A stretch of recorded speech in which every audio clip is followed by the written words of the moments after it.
की कोई मूर्ति नहीं लगनी थी, बल्कि हम उसके जो हमारे चीफ जस्टिस महोदय हैं उनका बहुत हार्दिक दिल से, तहे दिल से स्वागत करते हैं कि उनने हमें ये झंडा लगाने के लिए, राष्ट्र ध्वज लगाने के लिए ये प्लेटफॉर्म बना के दिया है। हम उनका इसके लिए धन्यवाद अदा करते हैं। मूर्ति का तो कभी कोई हाईकोर्ट से कोई प्रस्ताव है ना कोई ऑर्डर है इस तरह का। राष्ट्रीय ध्वज हाँ बिल्कुल लगाया है, सभी अभिभाषकों ने लगाया। इस राष्ट्र ध्वज लगाने में किसी की परमिशन की कहाँ जरूरत लगती है? कोई रामलीला की मूर्ति नहीं, हाईकोर्ट है।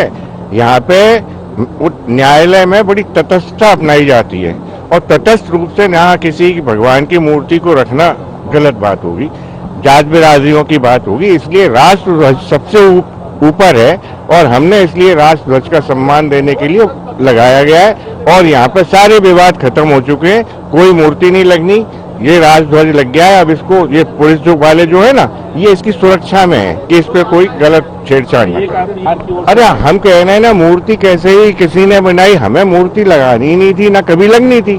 बाहर इसमें कभी अपनी सहमति दी नहीं थी, बाहर से कुछ पूछा ही नहीं था। हमें नहीं मालूम कि क्या किसने कैसे परवारे कर दिया। हमें तो ये मालूम है कि हम चीफ जस्टिस साहब के बहुत एहसानमंद हैं, उनने ये हमें राष्ट्र ध्वज लगाने के लिए प्लेटफॉर्म प्रदान किया। चीफ जस्टिस जो हैं वो किसी विचारधारा पे काम नहीं कर रहे, बहुत साफ स्वच्छ आदमी है और वही मैं कहता हूँ 17 तारीख को वो आएंगे और इसको बहुत अच्छा प्लेटफॉर्म जब तक हम बना के तैयार कर रहे हैं, उनसे अनुमति ले रहे हैं, इसका उद्घाटन उनसे कर। इसमें पक्ष और विपक्ष कहाँ है? अभिभाषक सब एक मत है, कोई पक्ष और विपक्ष नहीं है इसमें, कहीं कोई पक्ष विपक्ष नहीं है, सब एक है, एक छत्र के नीचे है। जो हमारे अध्यक्ष और सेक्रेटरी डिसाइड करते हैं वही जगह। प्रतिमा हाईकोर्टों में लगाई नहीं जाती, ना मतलब है तटस्थ रूप से सुप्रीम कोर्ट में लग सकती है, सुप्रीम कोर्ट में लग सकती है। वहाँ के बाहर की सहमति रही होगी, अभिभाषकों की सहमति। हमारे यहाँ अभिभाषकों का मत है कि तटस्थ को तटस्थी रहने दें, इसलिए यहाँ पे राष्ट्र ध्वज लगाएं जो सर्वोच्च है, इसके नीचे सभी। ये एक बात मैं आपको स्पष्ट कर देना चाहता हूँ, आपके माध्यम से सभी लोगों को स्पष्ट कर देना चाहता हूँ कि प्रतिमा लग रही है।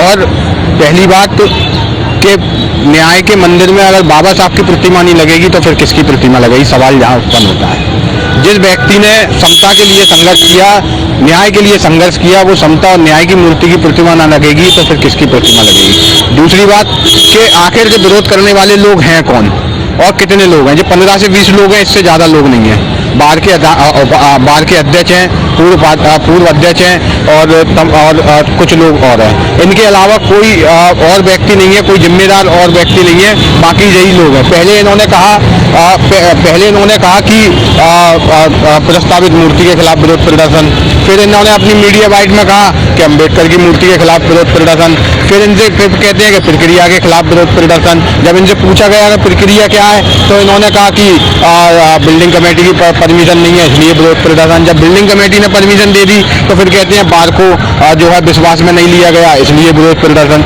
ये समझने की जरूरत है कि सरकार ने ये बिल्डिंग बना के जुडिशियरी काम के लिए हाईकोर्ट को दी है, ना कि बार को दी है। तो इस बिल्डिंग का मालिक हाईकोर्ट है, इस प्रीमाइसेस का मालिक हाईकोर्ट है। हाईकोर्ट इसमें कुछ भी कर सकता है, नया पुराना भवन तोड़ के नया भवन बना सकता है या कोई भी नया कार्य उस बिल्डिंग में सुविधा अनुसार हाईकोर्ट को विशेषाधिकार है कर सकता है। और इसके साथ ही अगर बार ने वहाँ भारत का झंडा लगाने का काम किया है तो मैं स्पष्ट तौर पर जिम्मेदारी पूर्वक से कहना चाहता हूँ कि हम बार के इस झंडा लगाने के जो फैसला है उसका हम स्वागत करते हैं और हम ये कहते हैं कि अब बाबा साहब की मूर्ति के साथ भारत का झंडा भी वहाँ जो है फहराया जाएगा।